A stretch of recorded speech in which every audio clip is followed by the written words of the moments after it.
Hello guys, আপনাদের মাঝে সুন্দর একটি ভিডিও নিয়ে আসলাম। আপনারা দোয়া করবেন আরো যেন সুন্দর সুন্দর ভিডিও নিয়ে আপনাদের মাঝে আসতে পারি। আমি মই বানানোর জন্য বাঁশ ফালটা করতেছি। বাঁশটা প্রথমে ফালটা করে নিব। একা একা বাঁশ ফালটা করতে সমস্যা হয়,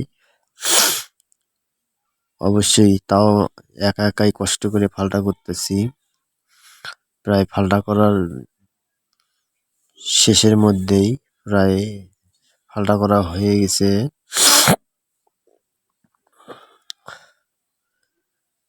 ফালটা করা হইলে আমরা বাঁশটা চেষে ধারগুলো সমান করে নিব। সমান করে নিতেছি।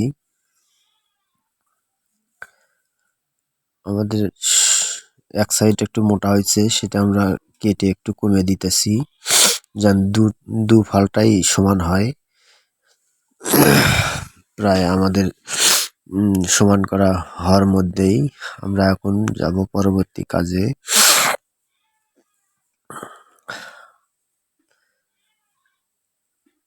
দেখতেছি দুটা সমান আছে কিনা। আমি এখন আসলাম কোয়াগুলো তৈরি করে নিয়ে বাঁশ দিয়ে কেটে কেটে ফুটার ভিতরে আমরা ঢুকাইব। মাপ করে নিয়ে আমরা ফুটার ভিতরে সিটিং করে নিব। সিটিং করে নিতেছি। আমাদের কৃষি কাজ করার সময় আমার এই জিনিসটা অনেক প্রয়োজন পড়ে। সাধারণত গরিব যারা কৃষি কাজ করে তাদের এই জিনিসটাই বেশিরভাগ প্রয়োজন। কিন্তু জমিতে চেষে নিয়ে আমরা যখন ফসল ফলাইব বা ধান রোপণ করব, তখন এই জিনিস মইটা দিয়ে আমরা ভেঙটা সমান করে নিয়ে তার পাশে আমরা জমিতে ধান লাগাইব। এই জিনিসটার নাম অন্য অন্য জায়গায় অন্য অন্য নামে পরিচিত।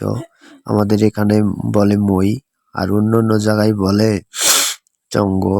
আরো অনেক ভাষায় আছে, আমি অতটা জানি না। আমাদের ভাষায় যেটা আমরা বলি আমি সেটাই বললাম। তাই বেশিরভাগ লোকেরই প্রয়োজন এটা। তার পাশে আরো অন্য অন্য কাজে লাগে। দেখা যাচ্ছে গাছগাছালি উঠলে আমরা এই জিনিসটা ব্যবহার করি। এই জিনিসটা ব্যবহার করে গাছে উঠানো যায়। আমার বইটা আমি এখন সিডিং করে নিতেছি।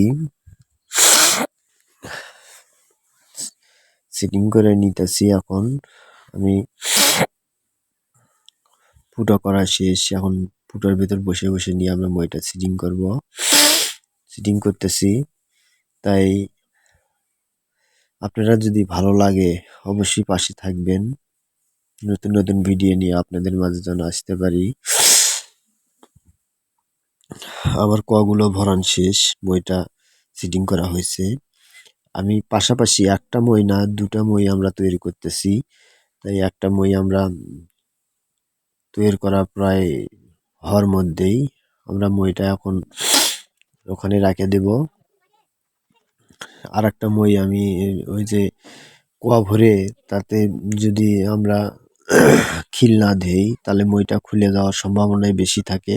নড়াচড়া করব তখন বেশি দিন লাস্টিং করব না। এই জন্য আমরা খিল দিয়ে আমরা মইটা কমপ্লিট করে নিলাম।